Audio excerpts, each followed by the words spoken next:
সালামুন আলাইকুম তিবতুম মুবারাকাতান তয়্যিবা সুবহানাকা লা ইলমা লানা ইল্লা মা আল্লামতানা ইন্নাকা আনতাল আলিমুল হাকিম আলহামদুলিল্লাহিল্লাযী হাদানা লিহাযা ওয়া মা কুন্না লিনাহতাদিয়া লাউলা আন হাদানাল্লাহ Rabbi shrah li sadri wa yassir li amri wahlul 'uqdatam min lisani yafqahu qawli Rabbi zidni ilma Rabbi a'udzu bika min hamazati syayatin wa a'udzu bika Rabbi an yahdurun Bismillahirrahmanirrahim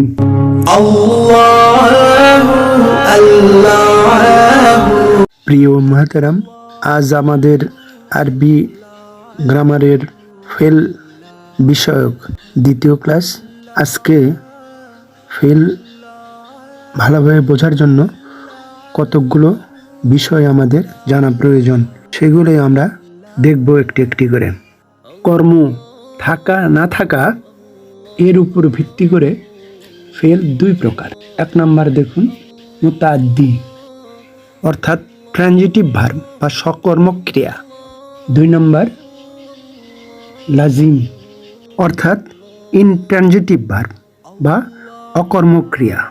মুতাআদ্দিতে ক্রিয়া বা কাজ অন্যের উপর পড়া বোঝায়, আর লাজিম হলো ক্রিয়া বা কাজ অন্যের উপর না পড়ে নিজের উপর পড়ে। উদাহরণ দেখলে আমরা বিষয়টি ক্লিয়ার হব। যেমন নাসরা, সে সাহায্য করলো, তাহলে একজনকে সাহায্য করেছে, নিজেকে করেন আরেকজনকে করেছে, তাহলে এটা কর্মটা আরেকজনের উপর পড়েছে, এই জন্য এটা হলো মুতাআদ্দি। আর সামিয়া, এটা হলো সে শুনেছিল, তাহলে শোনাটা নিজের উপর, নিজের উপর পড়লেই সেটা হবে লাজিম।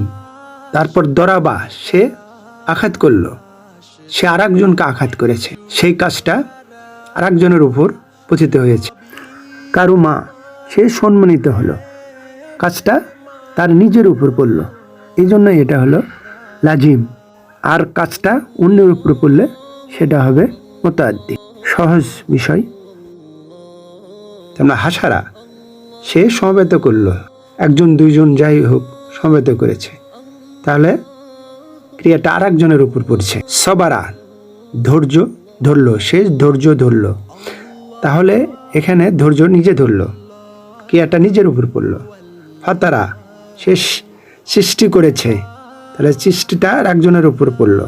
কাবুরা, সে বড় হলো, তাহলে সে বড় নিজে হলো, এজন্য লাজিম। আল্লামা এবং আলিমা, এই দুটা উদাহরণ বুঝলে বিষয়টি আরও পরিষ্কার হবে। আল্লামা, সে শিক্ষা দিয়েছিল, অর্থাৎ ছাত্রের প্রয়োজন হয়েছে, কাজটা ছাত্রের উপর পড়েছে, অন্যের উপর পড়েছে। শিক্ষা দেওয়া তো একটা কাজ, তাই এটা মুতাআদ্দি। আর আলিমা, সে জেনেছে বা শিক্ষা গ্রহণ করেছে, নিজে নিলে শিক্ষা নেওয়ার কাজটা নিজের উপর পড়েছে, তাই এটা লাজিম।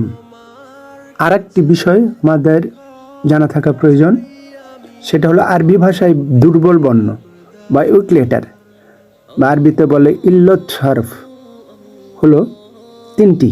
এক নম্বর আলিফ, দুই নম্বর ওয়া, তিন নম্বর ইয়া। দুর্বল বর্ণ থাকা বা না থাকার উপর ভিত্তি করে ফেল বা ক্রিয়া দুই প্রকার। এক নম্বর দেখুন সালিম ক্রিয়া, নিডেড বা সবল ক্রিয়া। মূল গঠনে যে ক্রিয়াতে দুর্বল হরফ বা উইক লেটার, যেগুলো আলিফ ওয়া ইয়া থাকে না, সেটাই হলো সালিম ক্রিয়া। তারপর দেখুন মুতাল ক্রিয়া, অর্থাৎ এটা দুর্বল ক্রিয়া, যে ক্রিয়াতে মূল গঠনে দুর্বল হরফ আলিফ ওয়া ইয়া থাকে, সেটাই হলো মুতাল ক্রিয়া। আমরা কয়েকটি উদাহরণ দেখি, তাহলে বিষয়টি আরও পরিষ্কার হবে। আমরা কয়েকটি উদাহরণ দেখি। কাতাবা, সে লিখেছিল, এখানে দুর্বল বর্ণ আলিফ ওয়া বা ইয়া নাই। তারপরে হাদা, সে পথ দেখিয়েছে, এখানে দুর্বল বর্ণ ইয়া আছে। তারপরে আবার সালিম ক্রিয়া দেখি, আলিমা, এখানে দুর্বল বর্ণ নাই। কলা, সে বলেছিল, এখানে দুর্বল বর্ণ আলিফ আছে। কাবুরা, এখানে দুর্বল বর্ণ নাই, তাই এটা সালিম। ওয়াজাদা, সে পেয়েছিল, এখানে দুর্বল বর্ণ ওয়া আছে। হামিদা, এখানে দুর্বল বর্ণ নাই। তাবা, সে তওবা করেছিল, এখানে দুর্বল বর্ণ আলিফ আছে। রজা, সে ফিরে এসেছিল, এখানে দুর্বল বর্ণ নাই।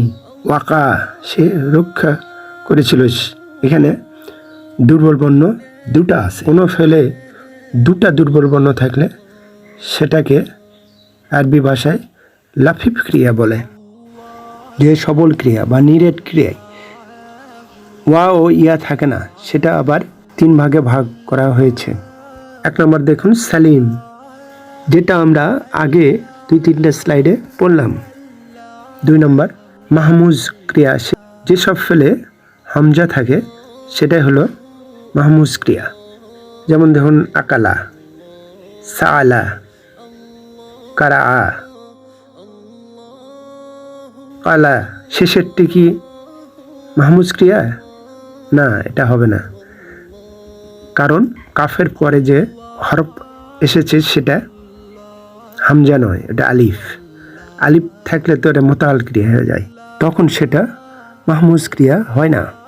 তারপরে দেখুন 3 নম্বর মুদাফ ক্রিয়া, যেটা এক অক্ষর বা এক হরফ 2 বার এসেছে, পরপর 2 বার আসে, সেটাই হলো মুদাফ, মানে বৃদ্ধি পায়, হরফ বৃদ্ধি পায়। হাজ্জা, সে হজ করেছিল, এখানে বেসিক্যালি ছিল হাজাজা, এটা ভাষার সুবিধার্থে বা বলার সুবিধার্থে হয়েছে সংক্ষেপে হাজ্জা। তারপর রদ্দা, এটা বেসিক্যালি ছিল রদাদা। তারপর গররা, এটা বেসিক্যালি ছিল গররা, এটা ভাষার সুবিধার জন্য, বলার সুবিধার জন্য হয়েছে গররা। এরকম ভাগ কোরআনুল কারিমে প্রচুর আছে, প্রচুর ব্যবহার। আমাদের আরেকটি বিষয় জানা থাকা আবশ্যক, তা হলো আরবি ভাষার ফেল বা ক্রিয়া 3, 4 বা 5টি হরফ বা অক্ষর বিশিষ্ট হতে পারে। ক্রিয়ার বা ফেলের মূল অক্ষর ছাড়া অন্য কোনো বাড়তি হরফ যে ক্রিয়াতে বা ফেলে থাকে না, তাই হলো মুজাররাদ ফেল বা মুজাররাদ শব্দ। মুজাররাদ অর্থ হলো মুক্ত। কি থেকে মুক্ত? ওই মূল হরফযুক্ত ক্রিয়াটি বাড়তি ও অতিরিক্ত হরফ থেকে মুক্ত, তাই এখানে বলা হয়েছে মুজাররাদ, অর্থাৎ মুক্ত মূল। আরবি ভাষার ফেল বা ক্রিয়া 90% বা তার বেশি 3 হরফ বিশিষ্ট এ ধরনের ক্রিয়াকে সুলাসি মুজাররাদ বলে। সুলাসি মানে 3, তাহলে হচ্ছে 3 অক্ষর বিশিষ্ট মুক্ত মূল ক্রিয়া। 2 নম্বর পয়েন্ট হলো, এই সুলাসি মুজাররাদ ক্রিয়ার সাথে অতিরিক্ত কিছু লেটার বা হরফ বা বর্ণ যোগ করে বা বৃদ্ধি করে যে ক্রিয়া গঠিত হয়, তাই হলো সংক্ষেপে মাজিদ ফিহি। ফিহি যদি আমি তুলে দিই, উঠিয়ে দিই, তাহলে হবে সুলাসি মুজাররাদ মাজিদ। মাজিদ হলো বৃদ্ধি, জাদা ভার্ব থেকে এটা এসেছে, ভার্বাল নাউন। আমরা একটি উদাহরণ দেখি। দেখুন দাখালা, এটার অর্থ হলো সে প্রবেশ করেছে। সুলাসি মুজাররাদ এই ভার্বটি 3 অক্ষর বিশিষ্ট মুক্তমূল ক্রিয়া, এটার সাথে কোনো দুর্বল বর্ণ নাই।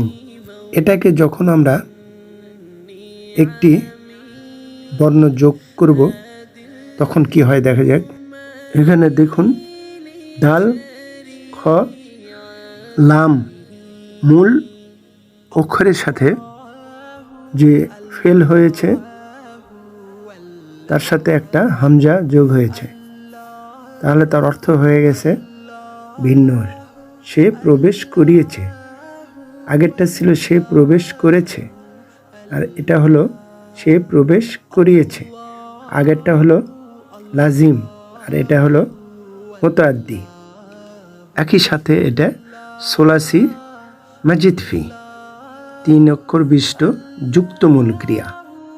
প্রিয় মুহতারাম, এই ক্লাসে যে ভার্বগুলো বা ফেলগুলো বলা হলো সেটা অর্থ জানা বড় কথা না আপাতত। এখন লক্ষ্য করার বিষয় হলো এই ভার্বগুলোর প্যাটার্ন, স্ট্রাকচার, সেদিকে লক্ষ্য রাখা, মনে রাখা, খেয়াল রাখা। প্রিয় মুহতারাম, আজ এই পর্যন্তই।